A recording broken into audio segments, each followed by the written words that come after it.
ഇസ്ലാമിക ചരിത്രത്തിലെ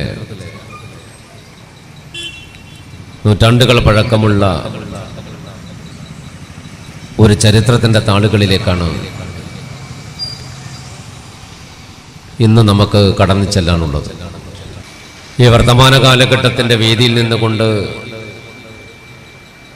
പോയ കാലഘട്ടത്തിൻ്റെ സത്തകളെ ഉൾക്കൊള്ളാൻ, ഇലാഹിയ മാർഗത്തിൽ ജീവിച്ചു പോയ കഴിഞ്ഞ കാലഘട്ടത്തിൻ്റെ വക്താക്കളായ മഹാരഥന്മാരുടെ ചരിത്രത്തിലൂടെ ഒന്ന് ഇറങ്ങി നടക്കുമ്പോൾ, ചർച്ച ചെയ്യുമ്പോൾ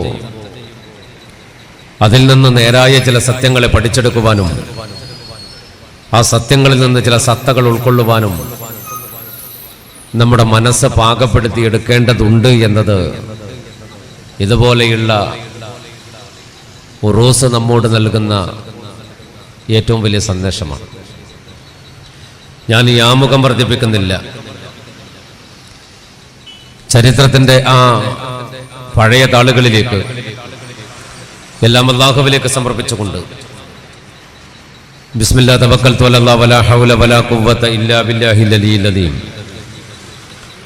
വിശുദ്ധ റസൂൽ മുഹമ്മദ് മുസ്തഫ സല്ലല്ലാഹു അലൈഹി വസല്ലമയിലേക്ക് സല്ലല്ലാഹു അലാ മുഹമ്മദ് സല്ലല്ലാഹു അലൈഹി വസല്ലം എന്ന പരിശുദ്ധ സ്വലാത്ത് സമർപ്പിച്ചുകൊണ്ട് ഒരു പഴയകാല ചരിത്രത്തിൻ്റെ താളുകളെ ഒന്ന് മറിച്ച് നോക്കാം.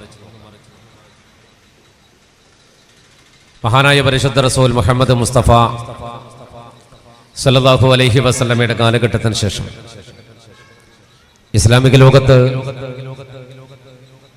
ഒരുപാട് രാജാക്കന്മാരും ഭരണകൂടങ്ങളും കഴിഞ്ഞുപോയ കാലത്ത് അറേബ്യയുടെ വിവിധ മണ്ഡലങ്ങളെ, വിവിധ സ്റ്റേറ്റുകളെ ഇസ്ലാമിക രാജാക്കന്മാർ ഭരിക്കുന്ന പഴയ കാലത്ത് അറേബ്യൻ മണ്ണിൻ്റെ ഒരു ഭാഗമായിരുന്നു ബൽഖ അഥവാ ബുഖാറ എന്ന രാജ്യം. ആ രാജ്യം ഭരിക്കുന്നത് മൻസൂർ അലി ഖാൻ ബാദുഷാ എന്ന പേരുള്ള സത്യസന്ധനായ, പ്രജാതൽപരനായ, പറഞ്ഞ വാക്ക് പാലിക്കാൻ നട്ടലുള്ള, അള്ളാഹുവിൽ ഇബാദത്ത് ചെയ്യുന്ന ആബിദായ ഒരു നല്ല മനുഷ്യനായിരുന്നു.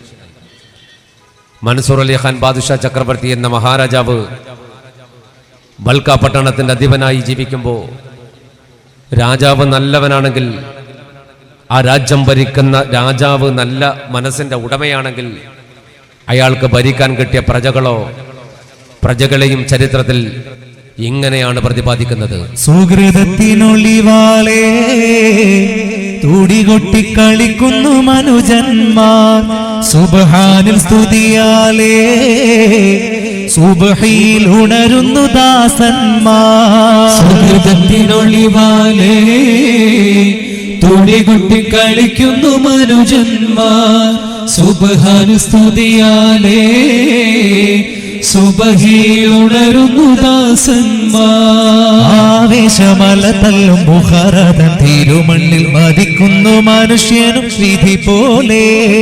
ആവേശമല തല്ലും ബുഖാറതൻ തിരുമണ്ണിൽ മതിക്കുന്നു മനുഷ്യനും വിധി പോലെ. സുഹൃതത്തിനൊളിവാളേ തുടികൊട്ടി കളിക്കുന്നു മനുജന്മാർ, സുബ്ഹാൻ സ്തുതിയാലേ സുബഹിയിലുണരുന്നു ദാസന്മാർ. ബൽക്ക എന്ന രാജ്യത്തിന് രാജാവായിട്ട് അള്ളാഹു നിയോഗിച്ച ഭരണാധികാരി മൻസൂർ ചക്രവർത്തി സത്യസന്ധനാണെങ്കിൽ രാജ്യം ഭരിക്കുന്ന നാട്ടിൽ ജീവിക്കുന്ന ജനങ്ങൾ, രാജാവ് നല്ലവനായതുപോലെ തന്നെ നാട്ടുകാരും നല്ലവരായിരുന്നു. സുബഹിക്ക് ബാങ്ക് കേട്ടാൽ കിടപ്പറ വിട്ടുകൊണ്ട് പള്ളിയിലേക്ക്, അള്ളാഹുവിൻ്റെ മാർഗത്തിലേക്ക് നിസ്കരിക്കാൻ വേണ്ടി ഇറങ്ങി വരുന്ന ഒരു നല്ല സമൂഹം. പണിയെടുക്കുന്ന വയലേലുകളിലാണ് ബാങ്ക് കേട്ടതെങ്കിൽ പണിയായുധങ്ങൾ അവിടെ വെച്ചുകൊണ്ട് പള്ളിയിലേക്ക് കൈകാലുകൾ കഴുകിയിട്ട് കയറി വരുന്ന ഒരു ഹൈറായ സമൂഹം. ഇങ്ങനെ നല്ല സമൂഹത്തെ ഭരിക്കാൻ ഭാഗ്യം കിട്ടിയ നല്ലവനായ മൻസൂർ അലി ഖാൻ ബാദുഷാ ചക്രവർത്തിക്ക് ഒരു സ്വകാര്യ ദുഃഖമുണ്ട്. ദുഃഖത്തിൻ കരിമേഘം പരന്നിടുന്നേ മൻസൂർ രാജന്റെ ഹൃത്തിൽ ശോകക്കടൽ പിറന്നേ. ദുഃഖത്തിൻ കരിമേഘം പരന്നിടുന്നേ മൻസൂർ രാജന്റെ ഹൃത്തിൽ ശോകക്കടൽ പിറന്നേ. തീക്കൊട്ടും ഭരിക്കുന്ന മഹാരാജനായി എന്നിൽ മക്കളു കനിഞ്ഞില്ല ഹതവനാ. തീക്കൊട്ടും ഭരിക്കുന്ന മഹാരാജനായി എന്നിൽ മക്കളു കനിഞ്ഞില്ല ഹതവനാ. ഉലകം എൻ ജീവിതമാകെ ചൊരിയും റഹ്മാനവനെ നീ കനിയണേ ഒരു പിഞ്ചു കുരുന്നിനെയും. ഉലകം എൻ ജീവിതമാകെ ചൊരിയും റഹ്മാനവനെ നീ കനിയണേ ഒരു പിഞ്ചു കുരുന്നിനെയും. സുഹൃതത്തിനൊളിവാലേ തുടികൊട്ടി കളിക്കുന്നു മനുജന്മാ. സുബ്ഹാന സ്തുതിയാലേ സുബഹിയിലുണരുന്നു ദാസന്മാർ. നല്ല ഒരു സമൂഹത്തെ ഭരിക്കാൻ അള്ളാഹു ഭാഗ്യം കൊടുത്ത മഹാനായ ചക്രവർത്തി മൻസൂർ അലി ഖാൻ ബാദുഷക്ക് ചരിത്രത്തിൽ പറയുന്ന ഒരു സ്വകാര്യ ദുഃഖമുണ്ടെന്ന്. ആ ദുഃഖം ഇങ്ങനെയാണ്. മൻസൂർ രാജാവിന് 55 വയസ്സായി. 55 വയസ്സായ മൻസൂർ ചക്രവർത്തിക്ക് അള്ളാഹു ഒരു കുഞ്ഞിനെ പോലും കൊടുത്തില്ല. ഒരരുമ സന്താനത്തെ പോലും പടച്ചോൻ നൽകിയില്ല.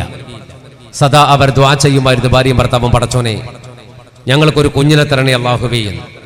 കല്യാണം കഴിഞ്ഞ കാലം മുതൽ ദ്വാ ചെയ്യാൻ തുടങ്ങിയിട്ട് 55 വയസ്സായിട്ട് മൻസൂർ ചക്രവർത്തിക്ക് അള്ളാഹു കുട്ടിയെ കൊടുത്തില്ല. ഒരിക്കൽ പാതിരാത്രിയിൽ ഭാര്യയും ഭർത്താവും തഹജ്ജുദൊക്കെ നിസ്കാരം കഴിഞ്ഞിട്ട് ആ നിസ്കരിച്ച മുസല്ലക്കൊക്കെ തിരിഞ്ഞുകൊണ്ട് കണ്ണുനീരോടെ പറഞ്ഞു, പടച്ചോനെ വയസ്സായ കാലത്ത് മഹാനായ ഖലീലുല്ലാഹി ഇബ്രാഹിം നബി അലൈഹി സ്വലാത്തു വസ്സലാമിന് മക്കളെ കൊടുത്തവൻ നീയാണ്. ഇസ്രായേലി സന്തതികളായ മതായിനും സാദിനും യൂനുസ് നബി അലൈഹി സ്വലാത്തു വസ്സലാം എന്ന പ്രവാചകൻ വയസ്സായ കാലത്ത് ആ പ്രവാചകനെ കൊടുത്തത് നീയാണല്ല. അതുകൊണ്ട് അവരെ തവസ്സുൽ ചെയ്ത് ഞങ്ങൾ ചോദിക്കുന്നു, ഞങ്ങൾക്കും ഒരു കുഞ്ഞിനെ തരണ പടച്ചോനെയും. പ്രാർത്ഥന ഓരോ ദിവസവും അനസ്യൂതം തുടർന്നുകൊണ്ടിരുന്നു. അങ്ങനെ മാസങ്ങൾ 1-2 കഴിഞ്ഞു. 1-2 മാസം കഴിഞ്ഞപ്പോൾ മൻസൂർ ചക്രവർത്തി തന്റെ ദർബാർ ഹാളിൽ മന്ത്രിമാരെയൊക്കെ വിളിച്ചു കൂട്ടിയിട്ട് വളരെ കാര്യഗൗരവമുള്ള എന്തോ ഒരു ചർച്ച നടത്തിക്കൊണ്ടിരിക്കുമ്പോഴാണ് മൻസൂർ ചക്രവർത്തിയുടെ ഭാര്യ ഓടിക്കിതച്ച് ആ രാജസദസ്സിലേക്ക് വന്നത്. ജനങ്ങൾക്കിടയിലേക്ക് വല്ലാണ്ട് വേവലാതിയോടെ ഭാര്യ വന്നപ്പോൾ മൻസൂർ അലി ഖാൻ ബാദുഷാ ചക്രവർത്തി ചോദിച്ചു, പെണ്ണെ നീ എന്തിനാണ് ഇങ്ങോട്ട് കടന്നു വന്നത്? ഞാൻ കുറച്ചു കഴിഞ്ഞ് അങ്ങോട്ട് വരുമല്ലോ, പിന്നെന്താ ഇവിടെ? അവൾ ഭർത്താവിന്റെ മുന്നിൽ നിന്നിട്ട് പറഞ്ഞു, പിന്നെ എന്താ എന്താ വയറുവേദന ഉണ്ടോ? രാജാഭരണം ഉറപ്പാണ് നീ പറയണത്? അതെ, ഞാൻ ഗർഭിണിയാണ്. ആവേശത്തിൽ തെന്നൽ വീശുന്ന രാജ്യത്ത് ആനന്ദത്തിൻ മഞ്ഞും പെയ്യുന്ന മുറ്റത്ത് മഹാരാജന്റെ ചിത്തത്തിൽ പൂപ്പൂത്ത് ആ കൊട്ടാരത്തിന്റെ ഉള്ളിൽ തൂടികൊട്ട്. ആവേശത്തിൻ തെന്നൽ വീശുന്ന രാജ്യത്ത് ആനന്ദത്തിൻ മഞ്ഞും പെയ്യുന്ന മുറ്റത്ത് മഹാരാജന്റെ ചിത്തത്തിൽ പൂപ്പൂത്ത് ആ കൊട്ടാരത്തിന്റെ ഉള്ളിൽ തൂടികൊട്ട്.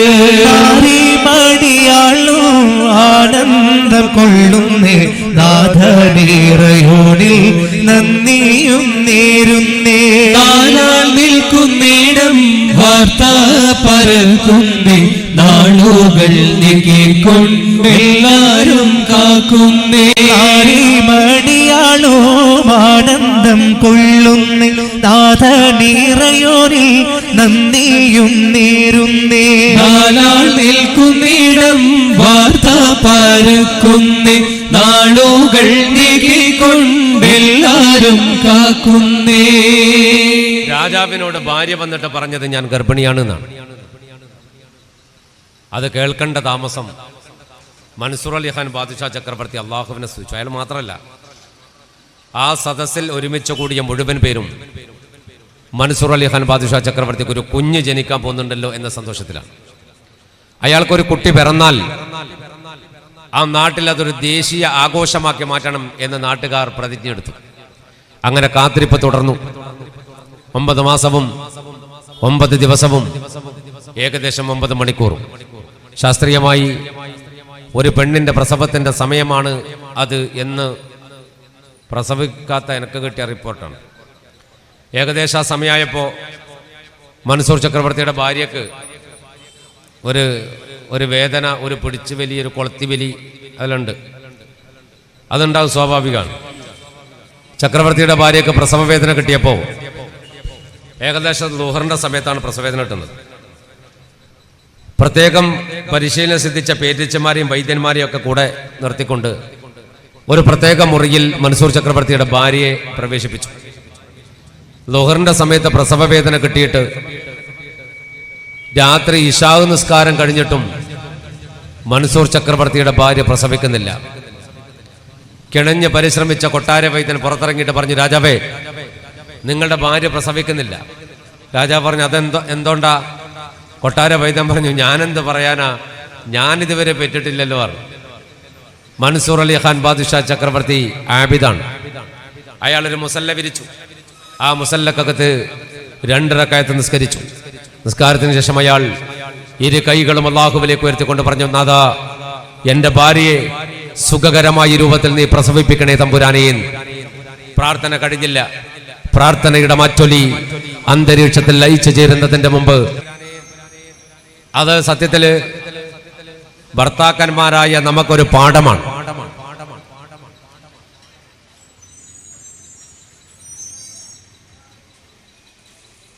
കാരണം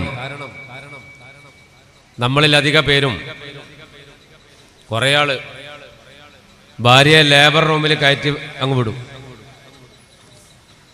പ്രസവമായിട്ട് മരണവേദന പോലത്തെ വേദനയുമായി ആ പെണ്ണ് ലേബർ റൂമിൽ മല്ലടിക്കുമ്പോൾ ഭർത്താവായ ചില ചങ്ങായിമാര് പുറത്ത് സിസറും വലിച്ചു നടക്കും. വെറുതെ അല്ല, ഈ പെറ്റ കുഞ്ഞ് പുക പോലെ ആയിപ്പോകും. ആ സമയത്തൊരു ഫാത്തി ഓതിയിട്ട്, പടച്ചോനെ, എൻ്റെ പെണ്ണ് കഷ്ടപ്പെടുകയാണല്ല, അവളെ നീ ഹൈറായ കോലത്തിലാക്കണേ എന്നൊന്ന് മനസ്സുരുക്കിയിട്ട് ഒന്ന് റസൂലുള്ളാഹിന്റെ പേരിലൊക്കെ ഒരു ഫാത്തി ഓതിയിട്ടൊന്ന് ദുആ ചെയ്യണം. അല്ലാണ്ട് ഇവനിങ്ങനെ സിസറും വലിച്ച് നടന്നാൽ ഓളങ്ങനെ റാഹത്തായിട്ട് പൊറുന്നൊന്നും കണക്കൂട്ടണ്ട. മൻസൂർ ഹോസ്പിറ്റലിൽ ഉള്ളതുകൊണ്ട് വൃത്തിയായിട്ട് പൊറുന്നൊന്നും വിചാരിക്കണ്ട. അതുകൊണ്ട് അള്ളാഹിനോട് ദുആ ഇറക്കണം. പടച്ചോനെ, ഭർത്താവായ നമ്മൾ ദുആ ചെയ്യണം. കാരണം അവളാ കഷ്ടപ്പെടുന്നതിൻ്റെ ഒരു ഉത്തരവാദി നമ്മളാണെന്നുള്ള ബോധവും നമുക്ക് വേണം. അള്ളാഹു ആ നല്ല ബോധം നമുക്ക് തരുമാറാകട്ടെ. മൻസൂർ ചക്രവർത്തി ദ്വായിരുന്നു. ഭാര്യ പ്രസവിച്ചു. പിന്നെ കാത്തിരിപ്പാണ്. ഒരു പെണ്ണ് ഓടി വന്നിട്ട് പറഞ്ഞു, രാജാവേ, നിങ്ങളുടെ ഭാര്യ പ്രസവിച്ചു. അൽഹംദുലില്ലാ. എന്താ കുട്ടി? കുട്ടി പെണ്ണ്. പെണ്ണങ്ങ് പെണ്ണ്. അൽഹംദുലില്ലാ, റാഹത്തായി അല്ലേ? സാധാരണഗതിയിൽ മുമ്പൊക്കെ പ്രസവിച്ചു കഴിഞ്ഞാൽ 2 ചോദ്യമാണ് നമ്മൾ ഒരു ചോദ്യം ചോദിക്കുക, എന്താ കുട്ടി. എന്നാൽ ഇപ്പോ പ്രസവിച്ചു കഴിഞ്ഞാൽ 2 ചോദ്യം നമ്മൾ ചോദിക്കണത്. എന്താ, കുട്ടിയാണോ പെണ്ണോ എന്ന് ചോദിക്കുന്നതിന് മുമ്പ് ആദ്യത്തെ ചോദ്യം പ്രസവിച്ചു എന്ന് കേട്ട ഉടനെ ചോദിക്കും, ഓപ്പറേഷനാണോ സുഖപ്രസവാണോ? എന്താ ചോദിക്കുക, സുഖപ്രസവാണോ സിസേറിയനാണോ? ഇത് ആദ്യത്തെ ചോദ്യം നമ്മൾ. എന്നിട്ടേ കുട്ടി എന്താന്ന് ചോദിക്കും. ഇപ്പോ അങ്ങനെ ആയി, ഭൂരിപക്ഷവും ഓപ്പറേഷനായി, കീറലായി. ഇപ്പൊ പറലില്ല, കീറലില്ലു. ഇപ്പൊ കീറുക, വെറും കീറാണ്. ഇപ്പൊ പെൺകുട്ടികൾ പറയുന്നതിന് അങ്ങനെയാണ്, എനിക്ക് പറയാൻ കഴിയുന്നില്ലോ, കീറിക്കോന്ന്. കൊണ്ടുപോയി ആശുപത്രി കടത്തുന്നു, മുറിക്കുന്നു, എടുക്കുന്നു, പുറത്ത് വെക്കുന്നു, 5 മിനിറ്റ് കൊണ്ട് സംഭവം നടത്തുന്നു. സത്യത്തിൽ ഏതാ കൂട്ടരെ സുഖപ്രസവം? നിങ്ങൾ ആലോചിച്ചിട്ടുണ്ടാ? ഏതാ ഈ സുഖപ്രസവം? ഇതാണ് സുഖപ്രസവം. ഒന്നും അറിയണ്ട. കണ്ണും പൂട്ടി കടന്നൊരു നട്ടലിനൊരു ഇഞ്ചക്ഷനും തന്ന് കണ്ണും പൂട്ടി കടന്ന് കണ്ണോർക്കുമ്പോഴേക്ക് ചക്കൻ സിസറും വലിച്ച് നിൽക്കുന്നുണ്ടാവും. എന്ത് സുഖം! ഇതാണ് സുഖപ്രസവം. മറ്റേത് കുറച്ച് അതാവാണ്. പക്ഷെ ആ സുഖം അവിടെ തീരുവേ. ഈ ഒരു സുഖം ഇവിടെ തീരും. അനസ്തേഷ്യന്റെ അതങ്ങ് പോയാൽ തുടങ്ങും വേദന. പിന്നെ മരിക്കുന്നവരെ ചെരിഞ്ഞടക്കാൻ കഴിയില്ല, മലനടക്കാൻ കഴിയില്ല, കൊരക്കാൻ കഴിയൂല. ഇതെവിടുന്ന എനക്ക് കിട്ടിയെന്ന് എന്നോട് ചോദിക്കണ്ട. എല്ലാം പറഞ്ഞു തന്നെ. അപ്പോ അള്ളാഹു നമ്മുടെ പെണ്ണുങ്ങൾക്കൊക്കെ സുഖപ്രസവം നൽകുമാറാകട്ടെ.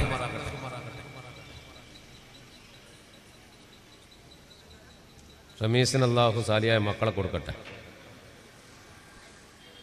ഇപ്പം എത്രയായി? 2 ആയി കേട്ടോ. അപ്പോ മൻസൂർ ചക്രവർത്തി കാത്തിരുന്നു. പെൺകുട്ടിയാണ്, പെൺകുട്ടി. ഇപ്പം പെൺകുട്ടിയൊക്കെ പ്രശ്നമല്ല. കുറച്ച് കാലം മുമ്പാണെങ്കിൽ പെണ്ണാണെങ്കിൽ നല്ല രസാ. നിങ്ങളെ ഭാര്യ പ്രസവിച്ചു എന്ന് അറിയാലോ. എന്താ കുട്ടി?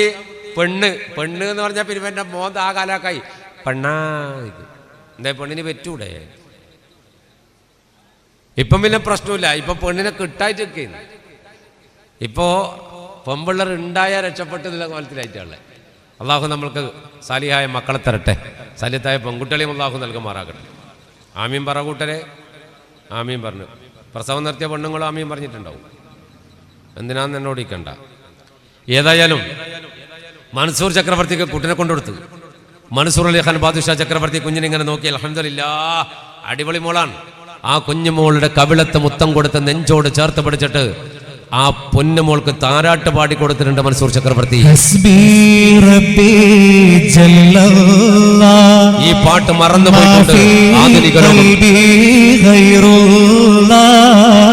നൂർ മുഹമ്മദ് സല്ലല്ലാഹു ലാ ഇലാഹ ഇല്ലല്ലാഹ് ലാ ഇലാഹ ഇല്ലല്ലാഹ്. താനൂലും പൂമോളെ എന്റെ താമര പൂവത്ത നിൽക്കുന്നേ. ഒച്ചവയ്ക്കല്ലേ കൊച്ചീളം ബേബിക്ക് കാത് കൊത്ത്. അൽഹംദുലില്ലാഹ്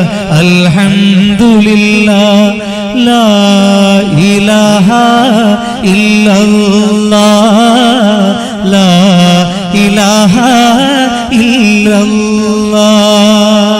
ഇതാണ് ഒരു കാലഘട്ടത്തിലെ പെണ്ണുങ്ങള് കുഞ്ഞുങ്ങളെ നെഞ്ചോടടക്കി പിടിച്ച് പാടിക്കൊടുത്ത മനോഹരമായ താരാട്ടുപാട്ട്. ഹസ്ബി റബ്ബി ജല്ലല്ലാഹ് മാ ഫി ഖൽബി ഗൈറുല്ലാഹ് നൂർ മുഹമ്മദ് സല്ലല്ലാഹ് ലാ ഇലാഹ ഇല്ലല്ലാഹ്. മനോഹരമായ ഒരു താരാട്ടുപാട്ടാണ്. അള്ളാഹുവിനെ കുറിച്ച്, അവന്റെ ഹബീബായ മുഹമ്മദ് മുസ്തഫ സല്ലല്ലാഹു അലൈഹി വസല്ലം കുറിച്ച് മക്കൾക്ക് അത് പാടിക്കൊടുത്തു. അത് കേട്ട് ആ മക്കൾ വളർന്നു. ആ ഒരു തലമുറ ലോകത്ത് നന്നായി. എന്നാൽ ഇന്നത്തെ പെറ്റുവീണ മക്കൾക്ക് ഉമ്മമാർ പാടിക്കൊടുക്കുന്ന താരാട്ടുപാട്ട് അതല്ല, ഹസ്ബി റബ്ബി അല്ല. അതുകൊണ്ടാണ് ഈ തലമുറ വളരെ മ്ലേച്ഛമായി പോണത്. ചെറുപ്പത്തിലെ കുട്ടികൾ കേട്ട് വളരേണ്ടത് അള്ളാഹുവിനെ കുറിച്ചാണ്, റസൂലുള്ളാഹിനെ കുറിച്ചാണ്. അങ്ങനെ കേട്ട് വളരുന്ന മക്കൾ നന്നാവും. എന്നാൽ ഇപ്പോഴത്തെ പെണ്ണുങ്ങളൊക്കെ പാടിക്കൊടുക്കുന്നത് കുഞ്ഞുമക്കൾ ഇങ്ങനെ പിടിച്ചിട്ട് ഇങ്ങനെ ഇങ്ങനെ ഇങ്ങനെ ഇങ്ങനെ ആക്കിയിട്ട് പാടിക്കൊടുക്കും. കുലുക്കി തക്കത്ത. പിന്നീട് ഈ മക്കൾ നന്നാകുക കുലുങ്ങിയിട്ടേ പോക്കുണ്ടാവും. ഹസ്ബി റബ്ബി പാടിക്കൊടുത്ത് മക്കളെ വളർത്തണം. മൻസൂർ ചക്രവർത്തി അങ്ങനെ പാടി വളർത്തി. സഫിയ എന്ന് പേരിട്ടു ആ കുട്ടിക്ക്. സഫിയ, മനോഹരിയായ സഫിയ രാജകുമാരി മൻസൂർ ചക്രവർത്തി എന്ന പിതാവിനെ നോക്കി വളർന്നു. ഉമ്മയും ബാപ്പയും നന്നായപ്പോ ആ കുട്ടിയും നന്നായി. മാതാപിതാക്കൾ കുട്ടികൾക്ക് റോൾ മോഡൽ ആവണം. കുട്ടികൾക്ക് റോൾ മോഡൽ മാതാപിതാക്കളാണ്. അവരെയാണ് ആ മക്കൾ ആദ്യം കാണുന്നത്. അവരുടെ മടിത്തട്ടിൽ നിന്നാണ് ആ മക്കൾ ഇറങ്ങി വരുന്നത്. ഉമ്മയും ബാപ്പയും നല്ല ജീവിതമാണ് നയിക്കുന്നതെങ്കിൽ അത് കണ്ടു വളരുന്ന മക്കൾ അവരും നന്നായി മാറും. സഫിയ നല്ല മോളാണ്, കാരണം അവരുടെ മാതാപിതാക്കൾ നല്ലവരാണ്. ബാങ്ക് കേട്ടാൽ ഇബാദത്ത് ചെയ്യുന്ന ബാപ്പയും ഉമ്മയും, അള്ളാഹുവിന് വേണ്ടി നോമ്പ് നോക്കുന്ന മാതാപിതാക്കൾ, പുറം ലോകത്ത് ഹറാമിലേക്ക് കടക്കാത്ത ഒരു ഉമ്മയും ബാപ്പയും. അങ്ങനെയാകുമ്പോ അത് കണ്ടിട്ടാവും ആ കുട്ടികൾ വളരുക, മക്കൾ വളരുക. സഫിയ അത് കണ്ടിട്ട് തന്നെ വളർന്നു. നീണ്ട 16 കൊല്ലമായി. നീണ്ട 16 കൊല്ലം എന്ന് പറഞ്ഞാൽ സഫിയ രാജകുമാരിക്ക് കല്യാണപ്രായമായി. 16 വയസ്സ് കല്യാണപ്രായം. നിങ്ങൾക്ക് വേണമെങ്കിൽ 18 ആയിക്കോ, കോടതിയും കേസും നിൽക്കണ്ട. ഏതായാലും 16 വയസ്സായപ്പോ ഒരിക്കൽ സഫിയ രാജകുമാരി പിതാവിന്റെ അടുക്കൽ വന്നു. മൻസൂർ ചക്രവർത്തിയുടെ മുന്നിൽ, രാജാവിന്റെ മുന്നിൽ വന്നിട്ട് പറഞ്ഞു, പാപ്പ എനിക്കൊരു വല്ലാത്തൊരാശയുണ്ട്. എന്താ മോളെ എന്ന് വെച്ചു. അന്നേരം പറഞ്ഞു, എനിക്ക് കുളിക്കണം എന്ന് പറഞ്ഞു. കുളിക്കണം എന്ന് പറഞ്ഞപ്പോ മൻസൂർ ചക്രവർത്തി ചോദിച്ചു, എന്റെ സഫിയ 16 കൊല്ലായിട്ട് എന്റെ മോള് കുളിച്ചിട്ടില്ലേ? അല്ല പാപ്പ, എനിക്ക് കുളിക്കണം. കുളിപ്പിക്കേണ്ട പ്രായമൊക്കെ കഴിഞ്ഞില്ലേ? എന്റെ മോള് പോയിട്ട് കുളിച്ചോളൂ, എനിക്ക് കൊട്ടാരത്തൊന്ന് കുളിക്കണ്ട. എനിക്ക് നാട്ടിൻ പുറത്ത് അങ്ങാടിയിലുള്ള ടൗണിലുള്ള കുളത്തിൽ മുങ്ങി കുളിക്കണോ? അപ്പ പറഞ്ഞ, അയ്യടാ, അങ്ങാടിയിലെ കുളത്തിൽ മുങ്ങി കുളിക്കാൻ പോയാല് നാട്ടുകാർ നീ കുളിക്കുന്ന കാണൂലേ? അവള് പറഞ്ഞു, അതുകൊണ്ടല്ലോ ഉപ്പാനോട് ഞാൻ പറയണത്, എനിക്ക് അങ്ങാടിയിലെ കുളത്തിൽ കുളിക്കുകയും വേണം, നാട്ടുകാരത് കാണാനും പാടില്ല. മൻസൂർ ചക്രവർത്തി പറഞ്ഞു, നാളെ നേരം വെളുത്താൽ നാട്ടുകാരെ മൊത്തം കണ്ണനക്ക് കുത്തിപ്പൊട്ടിക്കാൻ പറ്റുമോ? അപ്പൊ പറഞ്ഞു, അതൊന്നും എനിക്കറിയണ്ട, എനിക്ക് അങ്ങാടിയിലെ കുളത്ത് കുളിക്കുകയും വേണം, നാട്ടുകാർ കാണാനും പാടില്ല. രാജാവ് പറഞ്ഞു, നീ അങ്ങോട്ട് മാറ്, ഞാനൊന്ന് ആലോചിക്കട്ടെ എന്ന് തൻ്റെ പ്രിയപ്പെട്ട മന്ത്രിമാരെ വിളിച്ചു വരുത്തി. മന്ത്രിമാരോട് പറഞ്ഞടാ, എൻ്റെ ഒരേ ഒരു മോളാണ്, ഇന്നവരെ അവൾ വലിയ ആഗ്രഹം എന്നോട് പറഞ്ഞിട്ടില്ല, എന്തോ അവൾ എന്നോട് പറയുന്നു നാട്ടിൻ പുറത്ത് അങ്ങാടിയിലുള്ള ടൗണിൽ പോയിട്ട് കുളത്തിൽ മുങ്ങി കുളിക്കണം, എന്താ വേണ്ടേ? ഉടനെ ഒരു മന്ത്രി എഴുന്നേറ്റിട്ട് പറഞ്ഞു, ഒരു പണിയെടുക്കാം, എന്താ, നാളെ ബൽഖയിൽ ഹർത്താൽ പ്രഖ്യാപിക്കാം. ഹർത്താല്. ആ രാജാവ് പറഞ്ഞു, ഇതെന്താണ് കേരള? ഇത് ബൽക്കല്ലേ, നമ്മളെ നാട്ടിലല്ലേ, അറിയാണ്ട് തുമ്മിയാൽ ഹർത്താല്. ഏതെങ്കിലും നേതാവ് അറിയാണ്ട് ഹർത്താലിനായി പോയാൽ മതി, പിറ്റേന്ന് ഹർത്താലേ. സമാധാനട്ടാ, സമാധാനം. സ്കൂളിൽ പോണ്ട, അതാണ് ഏറ്റവും വലിയ സമാധാനം. അല്ല മക്കളെ, ഞാൻ പിള്ളേരുടെ ഭാഗത്താണ് അക്കാര്യത്തിൽ. ആ തലേന്ന് പെരുന്നാൾ പോലെയാണ്, കോയിനെ വാങ്ങുന്ന ആള്, ആടിനറക്കുന്ന ആള്, പിറ്റേന്ന് ഇരുന്ന ആഘോഷമല്ലേ. നമ്മുടെ ദേശീയ ആഘോഷം ഇപ്പം അതാണ് ഹർത്താല്. ഇവിടെ രാജാവ് പറഞ്ഞു ഹർത്താൽ പ്രഖ്യാപിക്കാം, ഒരു ബന്ദ് പ്രഖ്യാപിക്കാന്ന് പറഞ്ഞപ്പോ രാജാവ് ചോദിച്ചു, കുളിക്കാൻ വേണ്ടി ബന്ധോ? അപ്പൊ പ്രധാനമന്ത്രി പറഞ്ഞു, രാജാവേ, അയാൾ പറഞ്ഞ കാര്യമുണ്ട്, നാളെ രാവിലെ രാജ്യം മൊത്തം വേണ്ട, ബൽഖയിലെ അങ്ങാടി മാത്രം ഒരു മിനി ഹർത്താൽ, രാവിലെ 8 മണി മുതൽ ഉച്ചക്ക് ളുഹറിന്റെ സമയം വരെ. രാജാവ് പറഞ്ഞു, അങ്ങനെയാണെങ്കിൽ നിങ്ങൾ പട്ടാളക്കാരെ ഇറക്കിയിട്ട് കടകൾക്കൊക്കെ വിവരം കൊടുക്കുക, അങ്ങാടിക്ക് വിവരം കൊടുക്കുന്നവർ. പിറ്റേന്ന് തലേന്ന് വൈകുന്നേരം നാട്ടുകാരങ്ങിറങ്ങി, പട്ടാളക്കാരിറങ്ങി, വിവരമറിഞ്ഞവൻ കൂടെ കൂടി ഓരോ കടകളിലും പോയിട്ട് പറഞ്ഞു, ഏയ് നാളെ ഹർത്താലാണ്, നാളെ രാവിലെ 8 മണി മുതൽ ഉച്ചക്ക് ളുഹറിന്റെ സമയം വരെ ഹർത്താല്. നാട്ടുകാർ വെച്ച് എന്താ കാര്യം? രാജാവ് മരിച്ചുപോയാ? അല്ല, കുളിക്കർത്താല. ഒരു പീഡക്കാരൻ പറഞ്ഞ്, ഞാൻ കുളിച്ചിട്ട് തന്നെയാ പീടി ഓർക്കല്. പട്ടാളക്കാരൻ പറഞ്ഞ്, നീ നാളെയും കുളിച്ചിട്ട് പീടി ഓർക്ക്, ഉച്ചക്ക് നിന്റെ മയ്യത്ത് കുളി ഒളിപ്പിക്കുന്നത്. സംഗതി എന്താന്ന് വെച്ചു, അന്നേരം പറഞ്ഞ സഫിയാന്റെ കുളിയായിന്ന്, നാളെ രാവിലെ സഫിയാന്റെ കുളിയാ, അതുകൊണ്ട് കട അടച്ചടിക്കണം. രാജാവിന്റെ കൽപ്പനയാണ്, രാജവാഴ്ചയല്ലേ, രാജവാഴ്ചയാണ്, ഒരു ജനാധിപത്യ രാഷ്ട്രമല്ലല്ലോ. അതുകൊണ്ട് ജനങ്ങൾ പിറ്റേന്ന് ഹർത്താലുമായി സഹകരിച്ചു. രാവിലെ 8 മണി മുതൽ ഉച്ചക്ക് ളുഹറിന്റെ സമയം വരെ ഹർത്താൽ. സഫിയാക്ക സമയം അങ്ങാടിയിലെ കുളത്തിൽ പോയി കുളിക്കാം. എന്നാൽ ഈ നാട്ടിൽ നടക്കുന്ന ബന്ധും ഹർത്താലും ഒരു കുന്തവും അറിയാത്ത 40 ഫക്കീറന്മാരുണ്ട് ആ നാട്ടിൽ. അവര് കാട്ടിൽ വള്ളിക്കുടിൽ കെട്ടി ജീവിക്കുന്നവരാണ്. കാട്ടിൽ വള്ളിക്കുടിൽ കെട്ടി ജീവിക്കുന്നവർ, ആ വള്ളിക്കുടിലകത്താണ് അവരുടെ ഇബാദത്ത്, അവിടെയാണ് അവരുടെ ജീവിതം. നേരം വെളുത്താൽ കാട്ടിൽ നിന്ന് വിറക് വെട്ടിയിട്ടതിന്റെ വലിയ കെട്ടുമായിട്ട് അവർ ടൗണിൽ വരും, വിറക് വെക്കും, അല്പം ഭക്ഷണം വാങ്ങുമ്പോൾ കാശുകൊണ്ട് ബാക്കി ആ നാട്ടിലെ പാവങ്ങൾക്ക് സദഖ ചെയ്യും, ധർമ്മം ചെയ്യും. അവരോ പാവങ്ങൾ, എന്നിട്ടും അവര് കാണുന്ന പാവങ്ങൾക്ക് സദഖ കൊടുക്കുമായിരുന്നു. കുറച്ച് ഭക്ഷണം വാങ്ങി കഴിച്ചിട്ട് ജീവിക്കാൻ വേണ്ടി മാത്രം ഭക്ഷണം. പിന്നെയും കാട്ടിലേക്ക് വള്ളിക്കുടിലിൽ ഇബാദത്ത്. ഈ ഹർത്താലിന്റെ അന്ന് 39 ഫക്കീറന്മാർ രംഗത്തിറങ്ങി. വലിയ വിറകിന്റെ കെട്ടുമായിട്ട് 39 ഫക്കീറന്മാർ അങ്ങാടിയിൽ വന്നു. അങ്ങാടിയിൽ വന്ന് നോക്കുമ്പോ കടകളെല്ലാം അടഞ്ഞു കിടക്കുന്നു. പട്ടാളക്കാർ മാത്രം അങ്ങോട്ടും ഇങ്ങോട്ടും പോകുന്നു. ഒരു പട്ടാളക്കാരൻ ഓടി വന്നിട്ട് ഇവരോട് പറഞ്ഞു, ഏയ് എന്താ പരിപാടി? ഇവര് പറഞ്ഞു, വിറക് വെക്കല്. ഹർത്താലിനോ? ഇവർ ഇന്ന് ഹർത്താലാണോ? ഇന്ന് ഹർത്താലാണ്, ബന്ധാണ്. എന്താ, ആരോ മരിച്ചോ? ഏയ് മരിച്ചിട്ടൊന്നുമില്ല. കുളിയാ? ആ, ഇന്ന് സഫിയാന്റെ കുളി. അപ്പൊ പറഞ്ഞു, ഓള് ജീവിതത്തിൽ ഇതുവരെ കുളിച്ചിട്ടില്ലേ? അവസാനത്തെ കുളിയാ? അതൊന്നും പറയണ്ടടാ, സഫിയ ഇപ്പൊ അങ്ങാടിയിലെ കുളത്ത് കുളിക്കാൻ വരും, വേഗം മാറി നിൽക്ക്. ഇവര് 39 ആള് വിറക് അവിടെ വെച്ചിട്ട് ആ വിറകിന്റെ മേലെ ഇരുന്ന് എന്താ ചെയ്യാ? വളരെ വല്ലാത്ത കുളിയാന്നല്ല. അപ്പോഴാണ് 40ാമത്തെ ഫക്കീർ വരുന്നത്. 40ാമത്തെ ഫക്കീർ ഒരു ചെറുപ്പക്കാരനാണ്. ഇവന്റെ അതേ മോഡല്, നല്ല വലിയ വിറകിന്റെ കെട്ടുമായിട്ടാ വരുന്ന ഇയാള്. അപ്പൊ 39 ആൾ ഇരിക്കുന്നുണ്ട്. ഇയാള് നിന്നിട്ട് വിറകിങ്ങനെ പിടിച്ചിട്ട് ചോദിച്ച്, അല്ല നിങ്ങൾ വിറക് വെക്കുന്നില്ലേ? അവര് പറഞ്ഞ, ആർക്ക് വെക്കാനാ? 39 എനിക്ക് വിറ്റ്. അപ്പൊ ഇയാൾ പറഞ്ഞ, എന്റേതോ? അത് നീ ഫ്രീ ആയിട്ട് എടുത്തോന്നു. എന്നിട്ട് പറഞ്ഞ്, എന്താ ചെയ്യാ? ഇത് ഹർത്താലാണ്, ഉച്ചക്കേശേ കച്ചവടം നടക്കൂ. അയാൾ വെച്ചെന്താ, എടാ ഇന്ന് രാജകുമാരി സഫിയാന്റെ കുളിയാ പോലും രാവിലെ മുതൽ ഉച്ചവരെ ഹർത്താലാണ്, ആരും കടയിലൊന്നും ഇവിടെ നിന്ന് ഇറങ്ങാൻ പാടില്ല എന്ന നിയമം പറഞ്ഞുകൊണ്ടിരിക്കും. ഒരു ഒച്ച കെട്ടിട്ട് ഇവരിങ്ങനെ നോക്കുമ്പോ സഫിയ രാജകുമാരിയെ കുളത്തിന്റെ അടുത്തിലേക്ക് കുളിക്കാൻ വേണ്ടിയിട്ട് ഒരു മഞ്ചലിൽ എടുത്തുകൊണ്ട് വരികയാണ്. മഞ്ചല് കണ്ടിട്ടില്ലേ? മഞ്ചൽ കണ്ടിട്ടില്ലേ? ഇല്ലേ? മയ്യത്തട്ടില് കണ്ടിനാ? അതന്നെ മഞ്ചല്. ആ, മയ്യത്തട്ടിലൊക്കെ കുറച്ച് ഉയരം കൂടിയിട്ടുണ്ടാവും, കാരണം അതിൽ ഇരുന്നിട്ട് പോകേണ്ടതാ, മറ്റേൽ കടന്നിട്ടേ പോകണ്ടു. ഈ മാനോടെ കടന്നിട്ട് പോകാൻ അല്ലാഹു തൗഫീഖ് തരട്ടെ. അപ്പൊ ഈ മയ്യത്ത് കട്ടില് അല്ല, ഈ മഞ്ചല് ഇവള് ഇരുത്തിയിട്ട് 4 ഭാഗത്തും പട്ടിന്റെ കർട്ടൻ തൂക്കിയിട്ടുണ്ട് ഇവിടെ കാണാതിക്കാൻ. എന്നിട്ട് പട്ടാളക്കാരെ എടുത്തോണ്ടിരാണ്. ഇവര് ഒരാളിങ്ങനെ ബൊറവും പിടിച്ച് നിൽക്കുന്നു, 39 ഇരിക്കുന്നു. ഇവരിങ്ങനെ മഞ്ചൽ നോക്കുമ്പോ ഇങ്ങനെ കൊണ്ടുപോകാൻ പെട്ടെന്നൊരു കാറ്റടിച്ചു. ആ കാറ്റില് ഈ പട്ടിന്റെ കർട്ടൻ മേലോട്ട് പറന്നപ്പോ മഞ്ചല് തന്നെ നോക്കി നിന്ന 40 പേരും 1 സെക്കൻഡ് പെണ്ണിനെ കണ്ടുപോയി.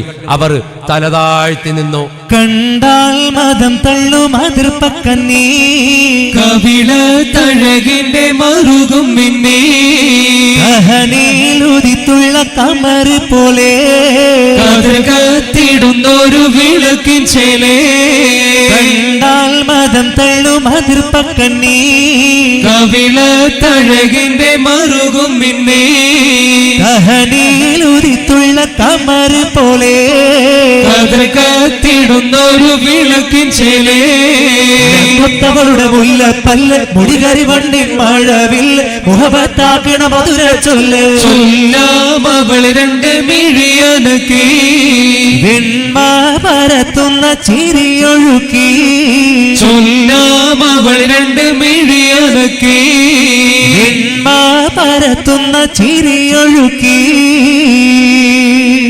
അതിനിടയിൽ ഈ മദ്രസ ഗ്രൗണ്ടിൽ സ്ത്രീകൾ ഇരിക്കുന്ന ഭാഗത്ത് കസേര എടുത്തിട്ട് കുറച്ചും കൂടി മുന്നോട്ടിരുന്നിട്ട് അഡ്ജസ്റ്റ് ചെയ്യണം. ബാക്കിൽ കുറച്ചും കൂടി കസേര ഇട്ടിട്ട് ആൾക്കാരെ ഇരുത്താൻ വേണ്ടിയിട്ടാണ്, ആൾ കൂടിയിട്ടാണ്. അതുകൊണ്ടൊന്ന് പെണ്ണുങ്ങൾ മേടെ മദ്രസ ഗ്രൗണ്ട് അപ്ര അല്ലേ? എന്നാ ധൈര്യത്തിൽ പറയാം, വേറൊന്നും കിട്ടൂല. അതുകൊണ്ട് മദ്രസ ഗ്രൗണ്ടിലിരിക്കുന്ന സ്ത്രീകൾ കസേര ഇട്ടിട്ട് കുറച്ചും കൂടി മുന്നോട്ടിരുന്നാൽ ബാക്കിൽ കുറച്ചും കൂടി കസേര ഇട്ടിട്ട് ആൾക്കാർക്ക് ഇരിക്കാൻ വേണ്ടിയിട്ടാണ്. അതുകൊണ്ടൊന്ന് അഡ്ജസ്റ്റ് ചെയ്യാം ഇൻഷാ അല്ലാഹ്. ഈ പെണ്ണിനെ 1 സെക്കൻഡ് ഇവർ കണ്ടു, ഒറ്റ സെക്കൻഡ് കണ്ടിട്ടുള്ളൂ. എല്ലാവരും തലയും താഴ്ത്തി നിന്നു, പിന്നെ അങ്ങോട്ട് നോക്കിയില്ല. കുറച്ച് കഴിഞ്ഞപ്പോൾ ഒരു ചിരി, ആരോ ചിരിക്കുന്നു. അപ്പം ഇവർ 39 ഇങ്ങനെ നോക്കി, ആരാണ് ചിരിക്കുന്നത് നോക്കി. അപ്പൊ ചിരിക്കുന്നതാരാ? ഈ വിറകിന്റെ കെട്ടും പിടിച്ച് നിന്ന് ഈ ചെറുപ്പക്കാരനായ ഫക്കീർ ചിരിക്കുക. അപ്പൊ ഇവര് ചോദിച്ചു, അല്ലടാ നീ എന്തിനാ ചിരിക്കുന്നു വെച്ചു. അന്നേരം ഈ വിറക് അവിടെ വെച്ചിട്ട് ഈ 40ാമത്തെ ഫക്കീർ ഇവരോട് ചോദിച്ചുടാ, ആ കൊണ്ടുപോയത് സഫിയ രാജകുമാരിയല്ലേ? അതെ. ഞാനൊരു കാര്യം ചോദിച്ചാല് നിങ്ങൾ ചിരിക്കുവോ? ഇവര് പറഞ്ഞു ചോദിക്ക്, നോക്കിയിട്ട് ചിരിക്കാന്ന് പറഞ്ഞു. എന്താന്ന് വെച്ചപ്പോ പറഞ്ഞു, ആ കൊണ്ടുപോയ സഫിയ രാജകുമാരിയെ എനിക്ക് കെട്ടാൻ കിട്ടുമോന്ന് വെച്ച്, കല്യാണം കഴിക്കാൻ കിട്ടുമോ? അത് ചോദിച്ചപ്പോ ഇവര് 39 ആളും ജമാഅത്തായിട്ട് ചിരിച്ചു. അവര് പറഞ്ഞു കിട്ടും, ഇല്ല കിട്ടും, നിനക്കേ കിട്ടും. അയാള് പറഞ്ഞു കിട്ടുമല്ലേ? കിട്ടും, പോയാ മതി എന്ന് പറഞ്ഞു. നീ ആര്? അവളാര്? അവളൊരു രാജ്യം ഭരിക്കുന്ന ചക്രവർത്തി മൻസൂർ അലി ഖാൻ ബാദുഷയുടെ ഒരേ ഒരു മകൾ, സുന്ദരിയായ രാജകുമാരി പെണ്ണ്. നീയോ ഇട്ട ബനിയന് കുപ്പായത്തിന് എണ്ണിയാൽ 32 ഓൾസ് കൃത്യമായിട്ട് കിട്ടുന്ന കീറ ഫക്കീർ. നീ അങ്ങ് പോയാ മതി പെണ്ണ് കെട്ടാൻ, നല്ല കെട്ടായിരിക്കും. അപ്പൊ ഇയാള് പറഞ്ഞു, എടാ ഐ ആം സീരിയസ്. അവര് പറഞ്ഞു സീരിയസ് ആണെങ്കിൽ മെഡിക്കൽ കോളേജസ് കെട്ടസ് നടക്കൂലാർ. അയാൾ പറഞ്ഞു എനിക്ക് എന്തായാലും കെട്ടണം. അത് പറഞ്ഞപ്പോ ഇവര് 39 ചർച്ച നടത്തിയിട്ട് പറഞ്ഞു, ഇവന്റെ കെട്ടിന്റെ പൂതി അവസാനിപ്പിക്കണം, ഒറ്റ പണിയാവുള്ളൂ. എന്താന്ന് വെച്ചു, ആ നാട്ടില് ബൽക്കയില് ഒരു പ്രത്യേക ആദത്തുണ്ട്. എന്താന്ന് പറഞ്ഞാല് എല്ലാ മാസവും ഡേറ്റ് 10-ാം തീയതി ബൽക്ക രാജകൊട്ടാരത്തിന്റെ അകത്ത് പാവങ്ങൾക്ക് പ്രവേശനമുണ്ട്. പാവങ്ങൾക്ക് ചെല്ലാം. അവരുടെ പ്രയാസങ്ങൾ രാജാവിന്റെ പ്രിയപ്പെട്ട മന്ത്രിയോട് പറയാം. മന്ത്രി കാര്യങ്ങൾ കൃത്യമായി ചെയ്തു കൊടുക്കും. മന്ത്രിയുടെ കാര്യങ്ങൾക്ക് അപ്പുറത്താണ് സംഭവമെങ്കിൽ, എന്ന് പറഞ്ഞാൽ മൂപ്പർക്ക് ചെയ്യാൻ പറ്റാത്ത കാര്യമാണെങ്കിൽ രാജാവിനോട് പറഞ്ഞ് അത് ചെയ്തു കൊടുക്കുന്ന ഒരു സംവിധാനം ബൽക്കയിലുണ്ട്.